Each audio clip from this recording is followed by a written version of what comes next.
Rukometna akademija, Da, upravo tako, i zdravi stil života. Da, upravo tako. Naša tema. Ovog jutra razgovaramo sa našim gostima. Gospodin Raspopović je tu i gospodin Đukanović, pravi ljudi da pričamo na ovu temu. Gospodin Dušan Raspopović, ekspert u oblasti narkomanije, i gospodin Goran Đukanović. Dobro jutro i dobro nam došli. I u moje ime. Da, i u moje ime. Hvala na pozivu. Da nam kažete odmah na početku o čemu se radi, dakle, o zdravim stilovima života razgovaramo ovog jutra.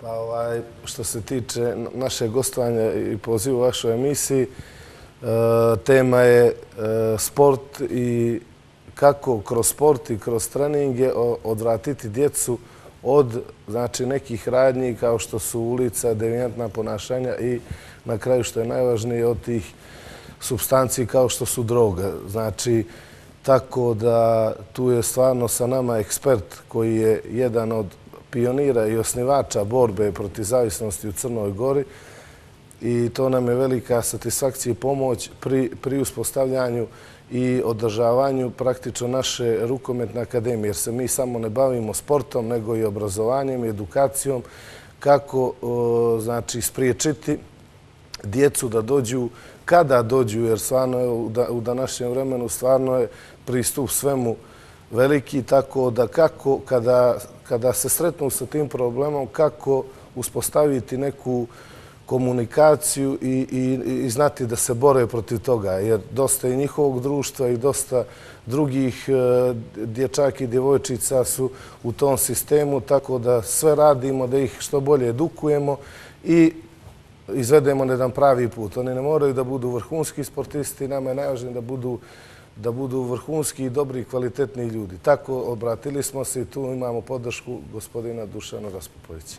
Da, nekako kako i vi kažete, ne moraju da budu vrhunski sportisti i da roditelji to ne očekuju od svoje djece, da ne šalju samo svoje djete na sport ako misle da će u budućnosti zaraditi neki novac od toga i da će to biti njegov poziv, već upravo da djete ima obavezu. To je ono na što se često apeluje i na što i ovdje i kod nas u Bojama jutra često šaljemo poruku da djeca zaista moraju imati neku obavezu i da svoje slobodno vrijeme onako organizuju na pravi način. Upravo je tako. Upravo ste rekli suštinu i naše priče i naše gostovanja i ja, evo da kažem da sam sa posebnim zadovoljstvom prihvatio poziv od gospodina Đukanovića i vjerujte, vrlo radostan za to što najčešće ljudi baveći se određenim poslovima nekako to prelazi u rutinu. Ipak se ovdje radi o ovome što ste vi rekli da se sa tim mladim ljudima ne samo moraju i trebaju raditi treninzi, nego jedna kompletna edukacija i naravno da se ti mladi ljudi i kroz sport edukuju i informišu o problemima koje narkomani i narkotici nose sa sobom. Ja moram da vam kažem da smo na jedno opšte iznenađenje Goran, njegovi saradnici i ja čuli vrlo interesantnih informacija i pitanja od tih mladih ljudi koji su jako dobro informisani, naravno Facebook, Twitter, raznorazne informacije, a naravno sa druge strane nemaju prave informacije, a oni naravno te prave informacije upravo dobijaju kroz svoje obrazovanje, kroz osnovnu srednju školu i naravno ovo su rijetki primjeri da se djeca informišu i edukuju kroz sport.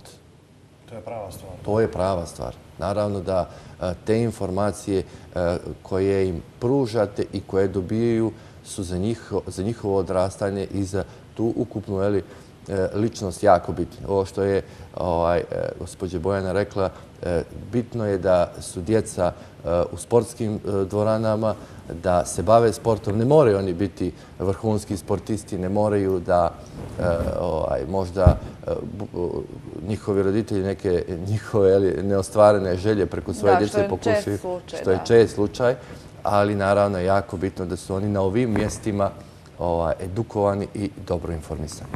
Recite nam, gospodine Đukanoviću, koliko su djeca zainteresovana za rukomet, za sport uopšte u Crnoj Gori? Naša uloga je prvenstveno moja da ih zainteresujem što više da se bave tim pozivom. A što se tiče interesovanja i talenata u Crnoj Gori, mislim da smo jedna od najperspektivnijih nacija u Evropi i šire što se tiče sporta. Tako da... Treba zanemariti podatak koliko je stanovnika, to stalno pominjemo, je li tako? Jeste, da je malo stanovnika, ali da imamo veliki broj osvajača medalja za sada i veliki broj vrhunskih sportista. Ali isto tako treba obratiti pažnju da imamo jednu veliku bazu, jer Crnogorci su i Crnogorke sklone bavljenju sportom. To je jedna zdrava nacija, možda jedna od najzdravijih u Evropi, tako da sve te resurse treba iskoristiti i usmjeriti. Naša obaveza, nas koji smo se bavili vrhunskim sportom, igrali olimpijade, svjetska, evropska prvenstva, da tu vrstu edukacije, tog iskustva i entuzijazma usmjerimo ka njima i da ih izvedemo na jedan pravi put. Jer stvarno bi šteta bilo to veliko iskustvo ne pretočiti znači ka djeci i njihovom bavljenju sportom. Isto tako kao gospodin Raspopović koji ima jedno neograničeno iskustvo u svom fahu i poslu i mislim da sve te resurse, mi smo mali, ali imamo veliki kvalitet. Samo treba to posložiti na jedan pravi način. Upravo to dovodi kasnije do rezultata, ukoliko se vidi da se nije radilo sa tom djecom i da je njihovo slobodno vrijeme bilo provedeno na ulici. Svjedoci smo, gospodine Raspopoviću, kakve se sve situacije dešavaju poslednjih dana. Upravo, eto, vi ste u problematici ovoj godinama, da kažem, i imate iskustva u tome da nam prosto kažete, činilo se da nikada nije bilo kao sada, da ljudi toliko posežu razbojništva, pljačke, ubistva. Sve se to dešava zbog nekih, da kažemo, sitnih stvari. Vidjeli smo nedavno, bili su i unuk je ubio babu svoju da bi uzeo novac od nje jer mu je novac bio potreban za drogu. Nažalost, to su stvari koje prate zloupotrebu psihoaktivnih supstanci. To su jako, da kažem, ružne stvari i s pravom ste rekli da je u posljednji period to jako učestalo. Nekako svakim danom sve više. Da vam kažem, ono što je osnov kad je problem narkomanije u pitanju jeste prevencija. Svima su puna usta nekih istraživanja, statistika, apliciranja pred raznim komisijama itd. Znači, ono što je osnov da bi mi preduprijedili neki problem jeste preventivna aktivnost. Jeste ovaj način borbe koji je najznačajniji, najbitniji. Vi ako imate kvalitetnu prevenciju, sve druge i te posljedične radnje su smanjene na najmanji mogući minimum. Nemoguće je reći da se to može iskorijeniti, ali su na najmanji mogući minimum. Baveći se preko 20 godina problemom narkomanije u Crnoj Gori, sam puno toga i saznao iz priča tih ljudi i naravno uvijek akcenat stavljao na prevenciju, na razgovoru i na informisanju mladih ljudi. Ovo što radi gospodin Đukanović i što će naravno njegovi programi, plan, da to radi u perspektivi, jeste da vi mladim ljudima saopštite i kažete kakav je problem u pitanju, šta on znači i gdje on odvodi pojedinca i njegovu porodicu. Znači, ako nije nikad jedna osoba u problemu, nego cijela porodica. Razbojništvo, sitne krađe, pljačke, nasilničko ponašanje, otimačine, to su sve stvari koje se dešavaju na ulicama Crne Gore. To treba neko da uradi dobru analizu i da što prije se napravi kvalitetna kampanja da bi tih stvari bilo sve manje. Znači, ljudi lako posežu za oružjem,